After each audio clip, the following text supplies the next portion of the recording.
સુરત શહેરમાં આંગણવાડી વર્કરો દ્વારા આજે ઉગ્ર વિરોધ પ્રદર્શન કરવામાં આવ્યું હતું। શહેરના વિવિધ વિસ્તારોમાંથી મોટી સંખ્યામાં બહેનો એકત્ર થઈ પોતાની માંગણીઓ પૂરી કરવા માટે અવાજ ઉઠાવ્યો। લાંબા સમયથી બાકી રહેલી માંગણીઓ તથા ન્યાયસંગત હકો માટે આ પ્રદર્શન યોજાયું હતું। વર્કરો કહે છે કે વર્ષોથી તેઓ ખૂબ ઓછા માનદ પર ભારે કામ અને જવાબદારીઓ નિભાવી રહ્યા છે, છતાં યોગ્ય વેતન વધારો અને કાયમી નોકરી જેવી જરૂરી માંગણીઓ હજુ સુધી પૂરાઈ નથી। આંદોલન દરમિયાન વર્કરોની મુખ્ય માંગણીઓમાં નોકરી કાયમી કરવી, વેતન વધારવું, બાકી પડતર ચૂકવણીઓ ચૂકવવી અને કામના પર્યાવરણમાં સુધારો લાવવો છે। વર્કરોના જણાવ્યા મુજબ ઘણા વખતથી સરકાર અને સંબંધિત અધિકારીઓને લેખિત અને મૌખિક રીતે રજૂઆત કરી હોવા છતાં કોઈ યોગ્ય પ્રતિસાદ મળ્યો નથી।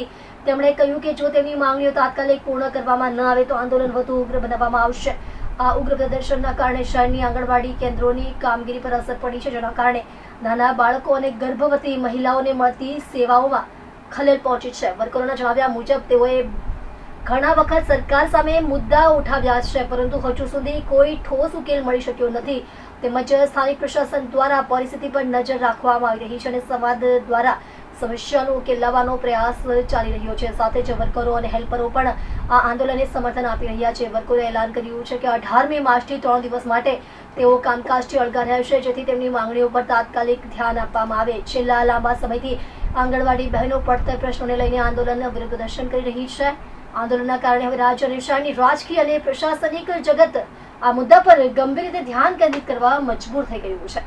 जी, मारा नाम सीमाबेन सिंहालवे गुजरात आंगनवाड़ी कर्मचारी संगठन में प्रवक्ता तरीके फरज बजाऊं छुं। આજે કઈ જગ્યાએ શું વિરોધ છે, શું માંગો છે? આજે અમે दिल्ली गेट खाते अमारी जे कचेरी है तेनी आगळ उभा रह्या छे। अमारा विरोध ए छे कि 2018 थी सेंट्रल गवर्नमेंट અને 2022 થી ગુજરાત સરકાર અમારા 1 રૂપિયાના બી વધારા નહીં કર્યું છે।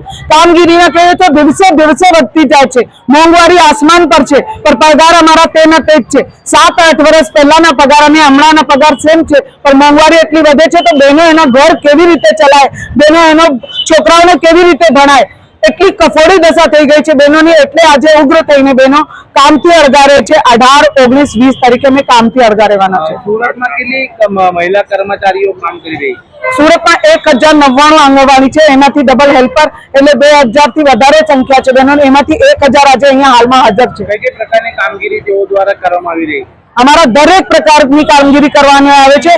सर्वे हो कि पोलियो हो कि कोई भी गुजरात सरकार ने नवी योजना आवे तेनी अंदर आंगणवाड़ी हेल्पर वर्कर नो जोड़ाण करवामां ज आवे अने घर घर पग पाया सुधीनी जे कामगीरी छे घरे पहोंचाडवानो ते अमारी बहनो ज करे छे। अने पोलियो नेस्तनाबूद अमारी बहनो ज कर्युं छे, कोरोना वेरियर अमारी बहनो ज हती अने बधी रीतनी जे कॉर्पोरेशन द्वारा अथवा राज्य सरकारनी जे भी कामगीरी आवे छे अमारी बहनो एकदम सारी रीते पूर्ण करे छे। घणा समय तमे विरोध કરી રહ્યા છો ને કોર્ટનો પણ કઈ ચુકાદો આવી ગયો છે, તેનું અમલીકરણ થઈ રહ્યું છે? हाँ जी, हमारा छे ने गुजरात हाईकोर्टे हमारे चुकादा लेवी छे 24,300 वर्कर ने 20,800 हेल्पर बेन नो ते भी आज 8 થી 10 महीना થઈ ગયા છે, એના બી 1 રૂપિયાના ચુકાદા વધારા નહીં આવ્યું છે। આજે કેવા પ્રકારનો વિરોધ? આજે અમે ચક્કર જામ કર્યું છે। અમારા 3 દિવસ કામથી અળગા રહેવાનું છે। 18, 19, 20 5 मार्च થી અમે ઓનલાઈન આખી કામગીરી બંધ કરી હતી, હવે ઓફલાઈન બી કામગીરી અમે બંધ કરી દીધી છે।